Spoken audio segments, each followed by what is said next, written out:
তাহলে তুমি বাড়ি ফিরে যাবে না? এটাই তোমার শেষ কথা? হ্যাঁ হ্যাঁ, শেষ কথা। এক কথা কতবার বলবো তোমাকে? আচ্ছা, আমার অপরাধটা কি? কত অপরাধের লিস্ট দিব তোমাকে? বন্ধু বান্ধবের সাথে কোথাও ঘুরতে যাওয়া যাবে না, মোবাইল বেশি চালানো যাবে না, এমনকি বাপের বাড়িতে একদিনে বেশি থাকা যাবে না। এটা কোনো জীবন হলো? দেখো, এসব বিধিনিষেধ তোমার ভালোর জন্য। তুমি এখন বিবাহিত, আমাদের একটা সমাজ আছে, তাই সব দিক ভেবেচিন্তে চলতে হয় আমাদের, বুঝলে? ও, আমার পরিবার বুঝি সমাজ ছাড়া? বিয়ের আগে আমার পরিবারে যেভাবে চলেছি তোমার পরিবারে সেভাবে চলতে সমস্যা কোথায়? আছে, সমস্যা আছে। কিছুদিন এভাবে চলো, তাহলে সব বুঝতে পারবে। আমার যতটুকু বোঝানোর চেষ্টা করেছি, তারপরও তোমাকে শেষবারের মতো বলছি, আমাদের 3 মাস সময় আছে। আমরা চাইলে মিউচুয়াল করতে পারি এবং ডিভোর্স উইথড্র করতে পারি। তোমার সাথে আর কোনো মিউচুয়াল হবে না। আমি যে সিদ্ধান্ত নিয়েছি সেটাই ফাইনাল। আর কিছু বলার না থাকলে তুমি এখন যেতে পারো। ঠিক আছে, আমি যাচ্ছি। একটা কথা মনে রেখো, আজ তুমি জেদের বসে যা করছো, একদিন তুমি পস্তাবে। তখন হয়তো আর কিচ্ছু করার থাকবে না তোমার।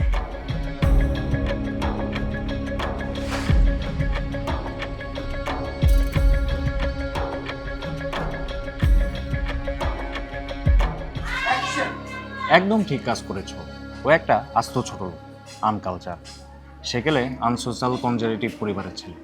সে আধুনিকতার কি বুঝবে? তোমাকে আগেই বলেছিলাম তাকে বিয়ে করো না, এখন বুঝলা তো?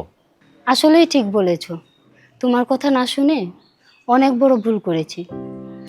ওকে বিয়ে না করে তোমাকে বিয়ে করলেই ভালো হতো। সে রাস্তা তো এখনো আছে। তোমার ডিভোর্সটা হয়ে যাক, তারপর আমাদের রাস্তা খুলে যাবে। আমার সব কিছু জেনে শুনে পারবে তুমি আমাকে গ্রহণ করতে? কেন পারবো না সুমনা? আমি আগেও যেমন তোমাকে ভালোবাসতাম, আজও তেমন ভালোবাসি। তুমি কোনো চিন্তা করো না।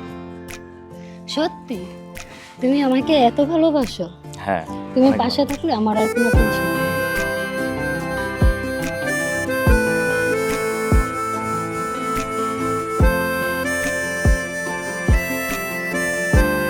শোন সুমনা, তোর সাথে আমার কথা আছে।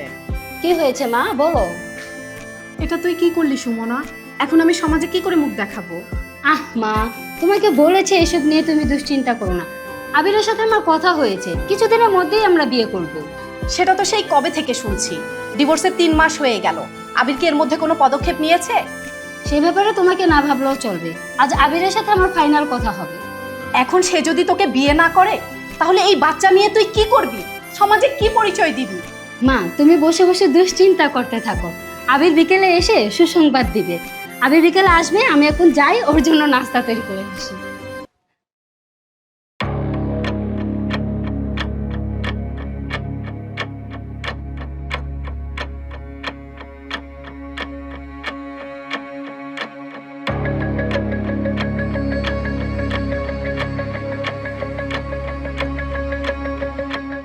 কি হয়েছে আবির?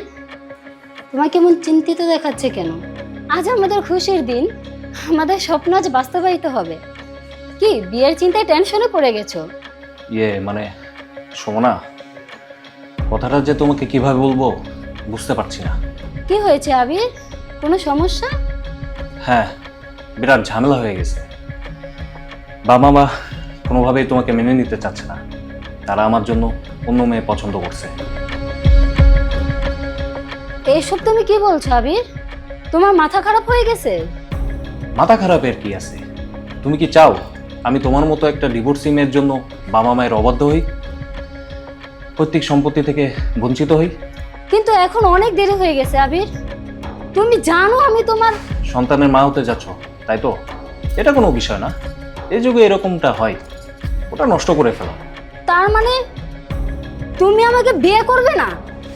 এতদিনের ভালোবাসা সব মিথ্যে? দেখো, এ নিয়ে আমি আর কোনো কথা বাড়াতে চাই না। আমি তোমাকে কিছু টাকা দিচ্ছি, তা দিয়ে তুমি নিজেকে শুদ্ধ করে নতুনভাবে একটা জীবন করো। একদম চুপ। আমাকে নিয়ে তোমাকে ভাবতে হবে না। আমার জীবন আমি দেখব। ঠিক আছে, তাই দেখো, আমি গেলাম।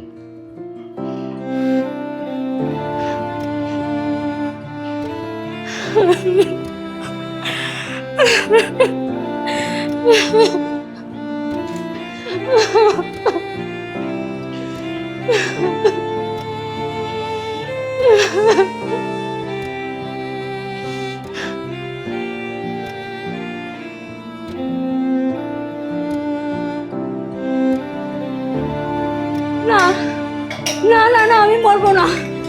না, ও তোর জন্য হলেও আমাকে বেঁচে থাকতে হবে। এই পৃথিবীর যত যত দুঃখ, যত কষ্ট, সব আমি মাথা পেতে নেব। আমি সব ধৈর্য ধরে নেব।